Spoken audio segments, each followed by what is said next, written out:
I want you to imagine this. It's raining in a small American town, the streets glossy with reflection, neon signs flickering in puddles, the kind of night that smells like wet asphalt and coffee. That's where my story starts. I wasn't looking for anything really. I was 27, working evenings at a little bookstore cafe on Main Street in Cedar Falls, Oregon. Shelves stacked with paperbacks, soft indie music playing, the smell of old books clinging to my clothes. Routine, safe, predictable, just the way I liked it. Then he walked in. Ethan Walker. Mid-30s, easy smile, eyes that seemed to see the world like it owed him nothing. He was from Chicago, only in town for a 3-month contract with a renewable energy firm. Short term, no attachments, just business. That was the first thing he said when we met. I'm only here for 3 months. I nodded, smiling, thinking that was a safe kind of honesty. Little did I know the heart doesn't listen to timelines. He came in to escape the rain, water dripping from his jacket, hair plastered to his forehead, shaking his keys in one hand, apologizing like he'd broken something fragile just by existing. Can you recommend a book that feels like home? He asked, voice low but steady. I laughed, not a polite little laugh, but a full, surprised laugh that I didn't mean to give him. And that was it. That laugh was the first crack in the wall I didn't know I'd built around my heart.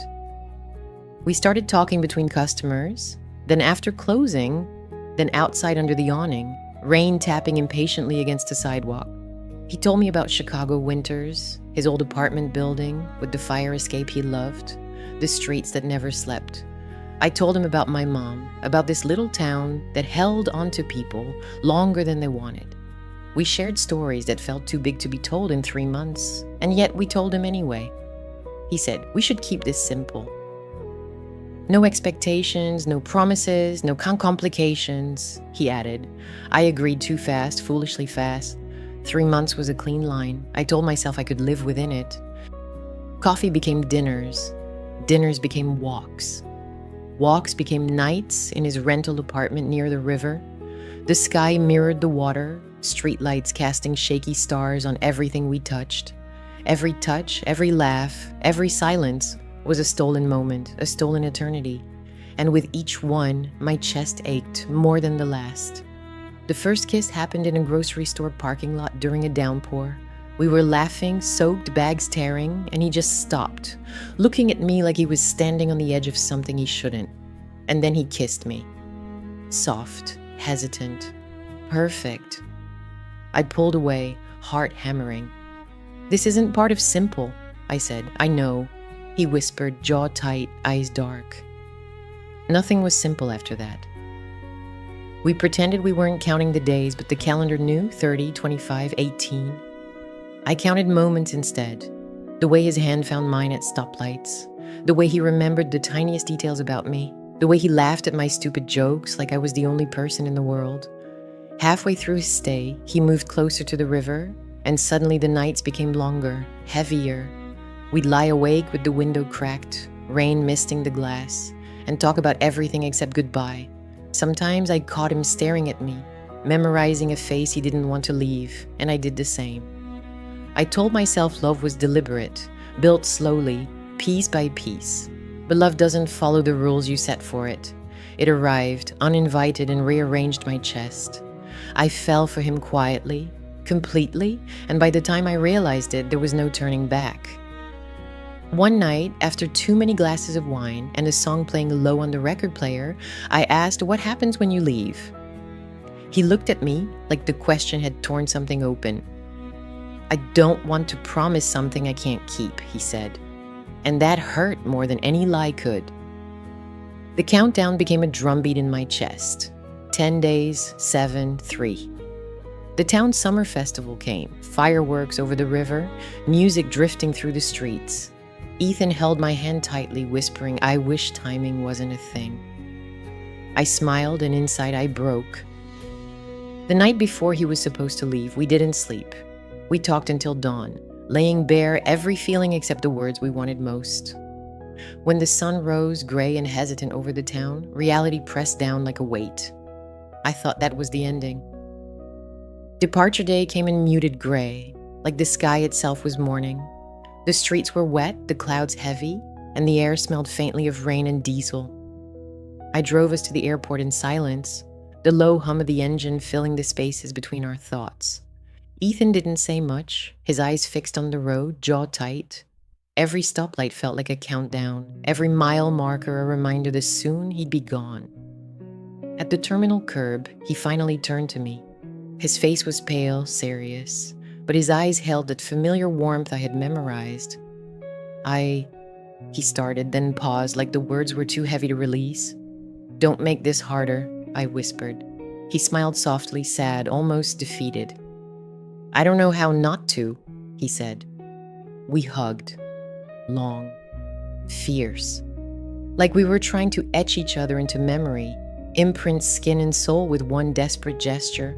I could feel his heartbeat, strong and steady, a rhythm I didn't want to let go of.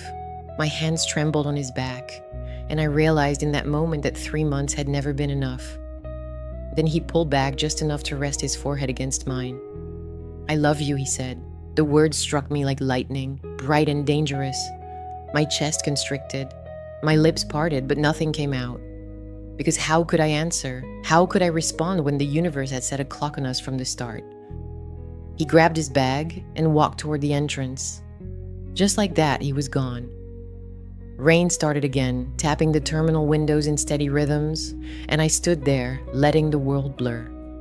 I let myself fall apart for the first time, letting tears stream down unchecked. It felt like I'd been holding my breath for months, and the air finally gave way. Back home, everything felt both familiar and alien. The bookstore smelled the same, the shelves perfectly lined, the music playing softly in the background. But I wasn't the same. I carried him in me, every glance, every touch, every stolen laugh.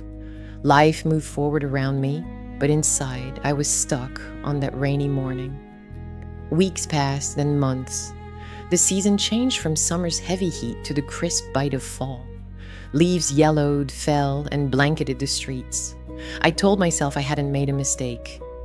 Loving someone who was never meant to stay didn't erase reality.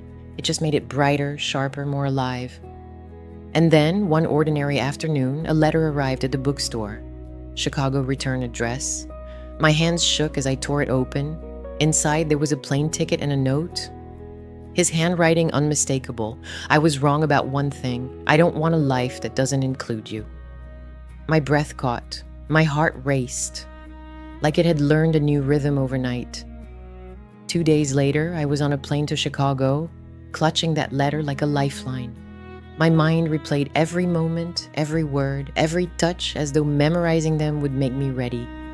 And when I arrived, there he was, standing outside the terminal, hesitant and nervous, eyes wide and vulnerable in the way I had never seen before. "I quit the contract chasing," he said the moment I reached him. "I want to choose somewhere. I want to choose you." I didn't answer at first. I just looked at him, memorizing the angles of his face, the way his hair fell over his forehead, the curve of his jaw. And then I realized in that instant that every moment we had apart had been preparation for this one. Every longing glance, every quiet night, every unspoken word had led to this chance. We didn't erase the pain. We carried it with us, proof that love had been real, proof that it had mattered, and it mattered now even more. Now when rain hits the windows of our apartment in Chicago, I think about that grocery store parking lot, the night our lips met in the downpour, about promises we hadn't meant to break, and about how some people aren't meant to stay forever, until they are. I tell you this because love doesn't always follow rules, timelines, or calendars. Sometimes it leaves, it waits, it tests. And sometimes, if you're brave enough, if you love fully enough, it comes back in ways you could never have predicted. We spend evenings on the balcony now, rain dripping softly on the railing, sipping wine and laughing about small things. I hear the city in the distance, the faint hum of traffic, the laughter of strangers below, but it's ours, that quiet space, that shared breath. Ethan reaches for my hand without thinking, and I squeeze it, remembering the countdown that nearly broke me. I think about how temporary love can teach permanent lessons, about courage, about patience, about the way hearts bend and shift and learn. I think about how sometimes the man who was never meant to stay comes back because you both finally learned what it means to belong. And if you're listening to this, heart heavy, wondering if love is worth it, know this: temporary love can leave lasting marks, and sometimes those marks guide the people we love back home. Because endings aren't always clean. They're messy, uncertain, and full of fear, but they're also full of possibility. And if you give it time, sometimes the person who left becomes the person who chooses to stay. I'll tell you one last thing: love like it's a storm. Wild, unrelenting, and all-consuming. Cry when it hurts, laugh when it surprises you, and when it's over, wait. Because sometimes the story isn't over, not yet. Ethan and I sit now in our apartment, rain tapping against the glass, holding hands like we did on that first night. And I know something I didn't know back then. Some people are meant to change your life forever, even if they were never meant to stay the first time. And that's my story.